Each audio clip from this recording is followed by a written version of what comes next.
Hello everyone, আসসালামু আলাইকুম। কেমন আছেন সবাই? আশা করছি সবাই খুব ভালো আছেন। আমরাও কিন্তু খুব ভালো আছি।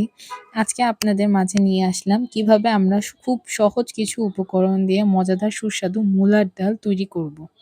মূলার ডাল তৈরি করতে আমাদের কি উপকরণ লাগবে সেটা হচ্ছে মূলা, পরিমাণ মতো মূলা, পেঁয়াজের কলি, তারপরে একটা টমেটো কুচি, রসুন কুচি এবং পেঁয়াজ কুচি নিব। প্রথমে আমরা ডালটাকে সুন্দর করে ধুয়ে চুলায় দিব। চুলায় দিয়ে দিব সিদ্ধ হওয়ার জন্য। ডালটা যখন সিদ্ধ হতে থাকবে তখন সেটার মধ্যে আমরা পরিমাণ মতো টমেটো, পেঁয়াজ, রসুন কুচি দিয়ে দিব।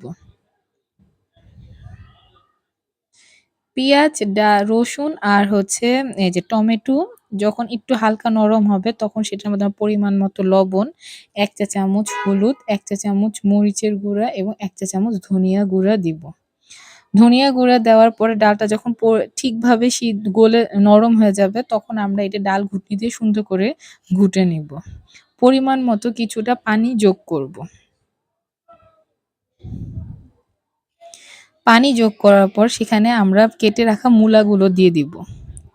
মূলা সিদ্ধ হতে বেশি সময় লাগে না, তাই আমরা কিছুক্ষণ এই যে রেখে দিব ভাপ দেওয়ার জন্য। কিছুক্ষণ ঢাকনা দিয়ে রেখে দিব মূলাটি সিদ্ধ হওয়ার জন্য।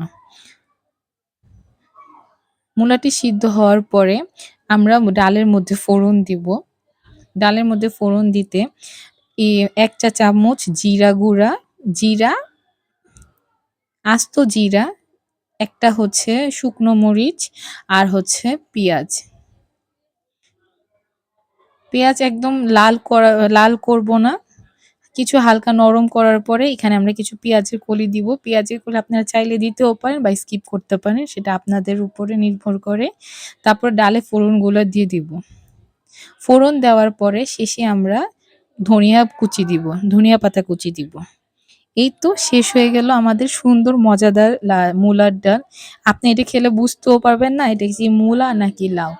আপনি অবশ্যই ট্রাই করবেন আর আমাদের ভিডিওটি ভালো লাগলে অবশ্যই শেয়ার করবেন। চ্যানেলটাকে সাবস্ক্রাইব করবেন। Thank you. আল্লাহ হাফেজ। পাশে থাকবেন নতুন ভিডিও পাওয়ার জন্য।